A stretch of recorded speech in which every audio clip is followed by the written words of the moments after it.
It's very rare that a supercar company becomes almost forgotten just over a decade after it ceased to exist. Brands like Gumpert and Spiker are still fondly remembered by the car community close to 2 decades after they folded, yet one extremely ambitious manufacturer has faded into obscurity a matter of years after it collapsed. The brand in question is Marussia, perhaps best known for its relatively brief and extremely unsuccessful stint in Formula 1. Once planning a fleet of high-end cars and dealerships across the globe, trading ended in 2014 and the plug was pulled on the F1 project the next year. So, what's the story behind Marussia and its almost instant disappearance from our memories?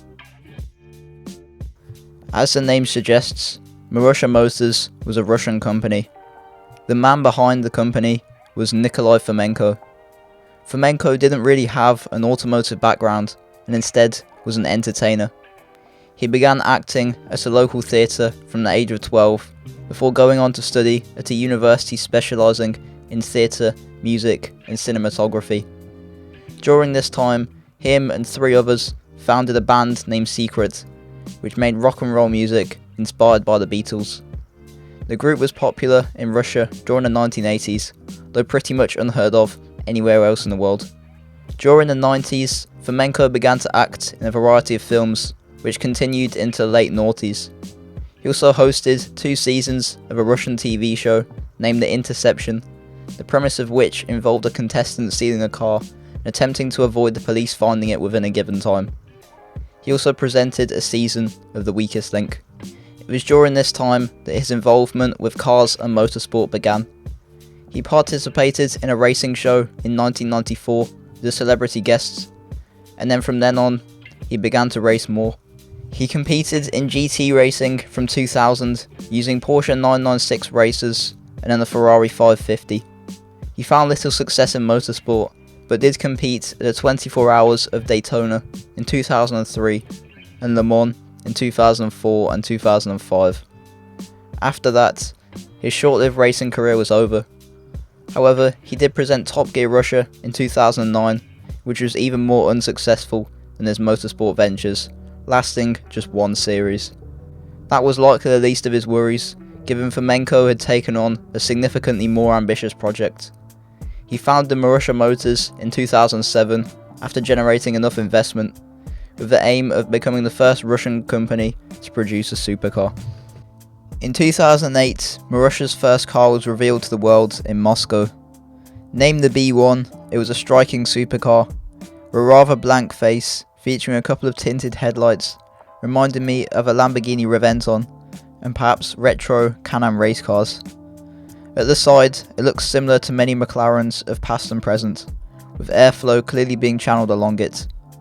At the rear, it was quite minimal, giving off a futuristic vibe, and the 2 tailpipes mounted high up added to the performance aesthetic. All in all, it was a very distinctive design from the in-house Marussia team, and one that definitely caught eyes at the time. The flattened design at the front may have appeared slightly awkward to look at, but it was designed supposedly with aerodynamics in mind. Some even didn't have exterior wing mirrors to further aid its slippery nature. Built around an aluminium semi-monocoque platform, the B1 was pretty lightweight, tipping the scale at 1100 kilograms, while rear-wheel drive meant proper fun could be had. It was fitted with a 6-speed automatic gearbox, though a manual box was said to be in development later on down the line.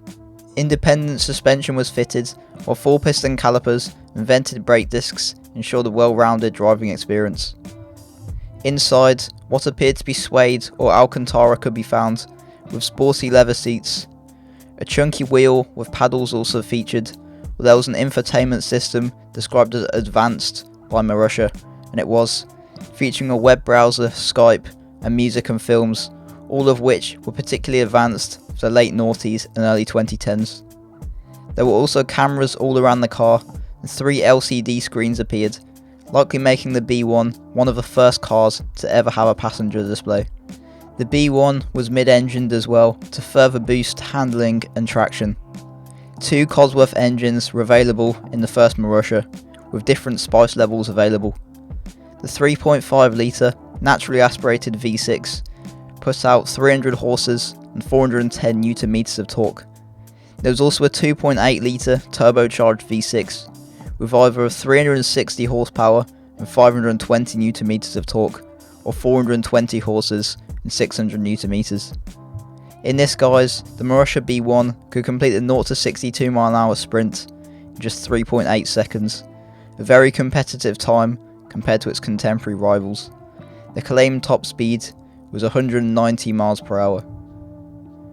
Marussia planned on making only 2,999 examples of the B1 to keep the feeling of exclusivity. It's unclear how many were sold in actuality, but I'd wager it probably didn't reach that number.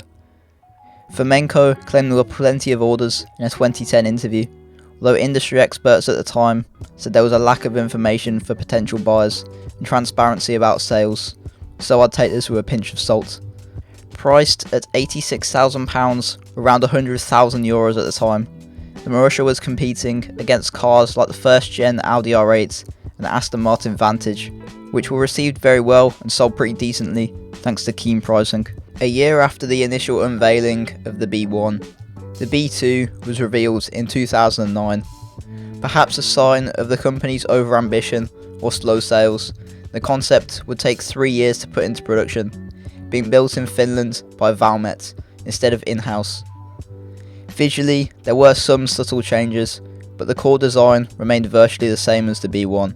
The face was changed to create an M shape similar to Marussia's logo, and the lower bits were finished in satin black to create some visual contrast at the front.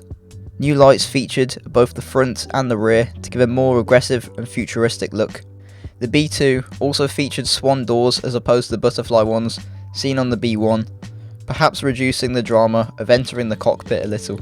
Speaking of the cockpit, it was essentially the same as the B1's, with the same focus on comfort and tech, and the same 3-screen setup. Production cars were fitted with a driver's display and a central screen in a more conventional setup than the one shown in the concept, both of which looked more advanced than the screens used in the B1. Mechanically, the B2 was identical, with the same chassis, adjustable suspension and powertrain options. There was a price rise to around £100,000 or $130,000, and 500 were ordered and delivered within a year of orders opening. This was the whole planned production run of the B2, so it may seem pretty successful, but behind the scenes, trouble was brewing. In 2010 though, Marussia was still seemingly living the dream. After the initial positive reaction to its 2 supercars, Fomenko set his sights on producing something quite different. The F2 was a large luxury SUV, which could also be used by the emergency services and the military. In the same vein as the wild child Lamborghini LM002, the F2 was ahead of its time, with it taking supercar brands a few more years to realise the immense value of SUVs. The F2 was a 5-door, 4-seater with power sliding doors at the rear, remaining the first and only car in its class to feature these. It also had 4-wheel drive and was front-engined, although what engine it would use was unclear. Inside was a cool, futuristic design with individual seats, and a dashboard surprisingly similar to the one that ended up in the Lamborghini Urus a few years on. The exterior was chunky and slightly awkward to look at, with a mishmash of flat and curved body panels, creating a brash but incohesive design. A contract was signed with Valmet Automotive in Finland, who also produced the B2 to make 300 examples, though it seemed it never made it past the concept stage, and thus very few were actually ever made. In fact, owing likely to their home country, there's very little information on how many Marussias were actually built, with some suggesting as few as 20 B1s and B2s combined were produced. Marussia was incredibly ambitious though, with grand plans for its future. 2 showrooms were supposed to open in 2011, with London and Monaco the 2 name locations, while expansion into Asia, Australia and the USA was planned later on. The company intended on showing 7 models at the 2011 Frankfurt Motor Show, including a new sports car, a luxury SUV, a luxury saloon and a city car, although none of these came to fruition. Another sign of Marussia's ambition and a way to give the brand credibility was its involvement in Formula 1. In 2011, Marussia became the title sponsor of the Virgin Racing team started in Britain the previous year. In 2012, a significant stake was bought in the team, with the name changing to the Marussia F1 team for that season. Operating under a Russian racing license, the team was based in Banbury in the UK, in the so-called Motorsport Valley, due to the number of F1 teams and other motorsport companies in the vicinity. The team was operated by Manor Motorsports, who had pedigree in junior open wheel championships before running the Virgin team in Formula 1. Marussia was also the title sponsor of Manor's GP3 team from 2011 to 2014. It's fair to say the team's first season was awful, with neither Timo Glock nor Jerome D'Ambrosio scoring points, 7 combined retirements, and a did not start for Glock in Turkey. The team finished a dismal 12th out of 12. Going into the 2012 season under the new name, a technical deal was struck with McLaren Applied Technologies and a new technical system was formed. Glock was retained and was joined by young driver Charles Pic. The new era started poorly, choosing not to develop a KERS system, while failed crash tests meant pre-season testing was cut short with the need to rectify it.